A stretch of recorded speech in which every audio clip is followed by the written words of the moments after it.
¿Y si te dijera que tú, en su lugar, podrías haber hecho lo mismo?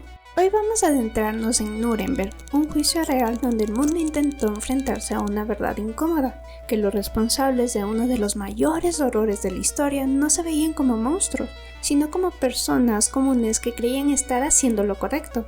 Y es ahí donde todo se vuelve realmente perturbador, porque el verdadero peligro no siempre es el mal evidente, sino ese que se justifica, se obedece y se repite sin ser cuestionado. Bienvenidos a Next Movie. Todo empieza en una Europa que no estaba lista para lo que venía, porque venía rota. Después de la Primera Guerra Mundial, Alemania quedó hundida en crisis, humillación y desesperación. En ese vacío apareció Adolf Hitler, con una idea tan simple como peligrosa. No necesitas entender el problema, solo necesitas a alguien a quien culpar. El rechazo hacia los judíos no empezó con él, pero lo convirtió en herramienta política, repitiendo una y otra vez que eran responsables de la situación hasta que dejó de parecer una mentira. La propaganda no solo informaba, moldeaba la realidad, y cuando conviertes a un grupo en el enemigo, dejas de verlo como personas. En 1933, con Hitler en el poder, todo dejó de ser un discurso y se volvió sistema. Decisiones como el Reichskonkordat ayudaron a consolidar su posición, mientras las leyes de Nuremberg transformaban la discriminación en algo legal, definiendo quién tenía derechos y quién no. Al mismo tiempo, en Nuremberg, los congresos masivos no eran solo eventos, eran experiencias diseñadas para emocionar, influir y evitar que la gente cuestionara. Todo estaba construido para que el sistema pareciera lógico, incluso necesario.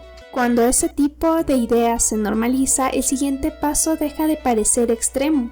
La guerra, la expansión, el intento de destruir la Unión Soviética y finalmente los campos de concentración. Lo más inquietante es que no comenzaron como lugares de eliminación, sino como espacios de trabajo forzado.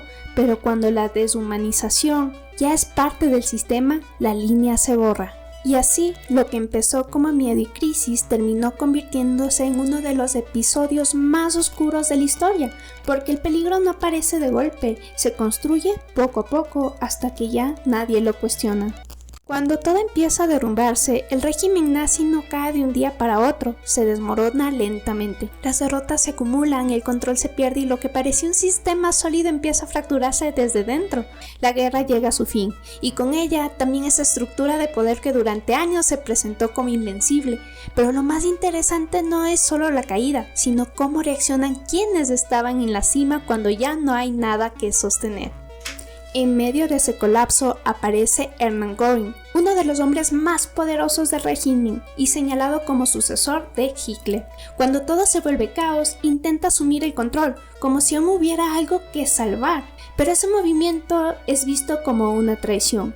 Es destituido, pierde su posición y pasa en cuestión de días de estar en la cima del poder a quedar completamente desplazado.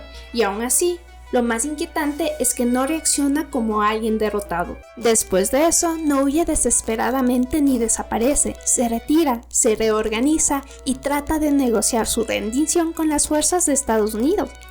Cuando finalmente es capturado, no se presenta como alguien culpable o vencido, sino como una figura que, aunque cree tener algo que decir, como si su historia todavía pudiera justificarse. Esa actitud marca algo clave para entender todo lo que vendrá después. No se veía culpable, se veía incomprendido. Y mientras algunos, como él, deciden enfrentar lo que viene, otros toman un camino completamente distinto. Varios miembros del régimen logran escapar, muchos de ellos hacia Argentina, tratando de dejar atrás su pasado. Entre ellos están Adolf Eichmann y Joseph Mengele, nombres que más tarde seguirán apareciendo como recordatorio de que no todos enfrentaron las consecuencias de sus acciones. Y ahí es donde la historia se vuelve aún más incómoda, porque el final de la guerra no significó el final de todo. Cuando la guerra termina, el mundo se enfrenta a una pregunta incómoda. ¿Qué hacer con quienes estuvieron detrás de todo? Y en lugar de responder con venganza inmediata, se toma una decisión que cambiará la historia: juzgarlos. Así nacen los juicios de Nuremberg, el primer gran juicio internacional, donde no solo buscaba castigar, sino entender, documentar y dejar constancia de lo que realmente había pasado. El lugar tampoco fue casual. Nuremberg tenía un tribunal prácticamente intacto tras la guerra, pero más allá de lo práctico tenía un peso simbólico enorme. Era el mismo sitio donde antes se celebraba el poder del régimen. Ahora, ese mismo espacio se convertía en el escenario donde todo sería cuestionado.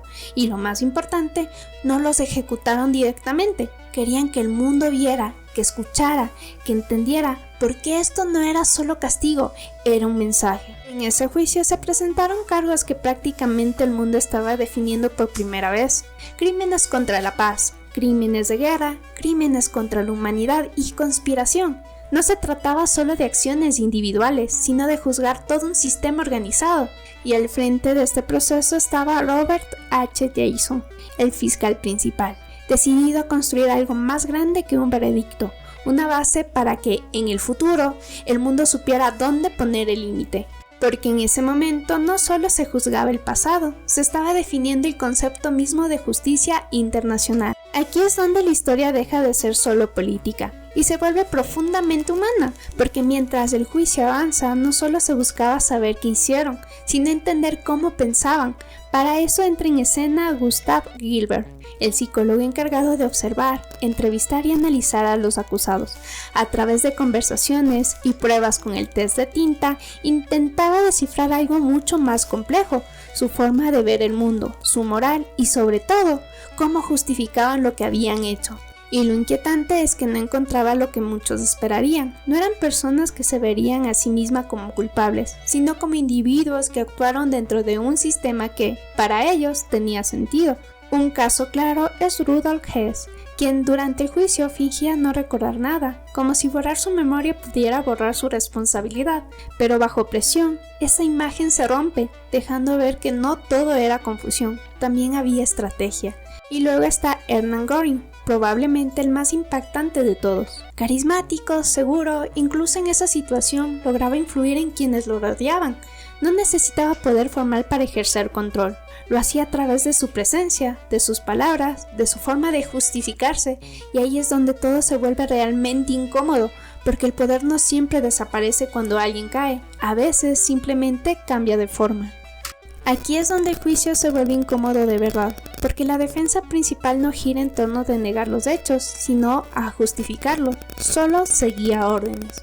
Y aunque suene simple, detrás hay algo mucho más profundo. La obediencia a la autoridad y la disonancia cognitiva es esa necesidad de convencerse de que lo que hiciste tenía sentido, de que no eras responsable de todo. No se ven como culpables, se ven como piezas dentro de algo más grande, como si eso redujera su responsabilidad. Pero entonces llegan las pruebas, imágenes reales, testimonios, relatos que muestran una realidad imposible de ignorar. Y aún así, la reacción no es la que uno esperaría. No hay un quiebre inmediato, hay negación, justificación, intentos constantes de reinterpretar lo que ocurrió. No porque no entiendan lo que pasó, sino porque aceptarlo implicaría enfrentarse a algo que rompe completamente su identidad. Y en medio de todo eso aparece uno de los momentos más tensos, cuando Hermann Göring lanza una pregunta que cambia el tono del juicio.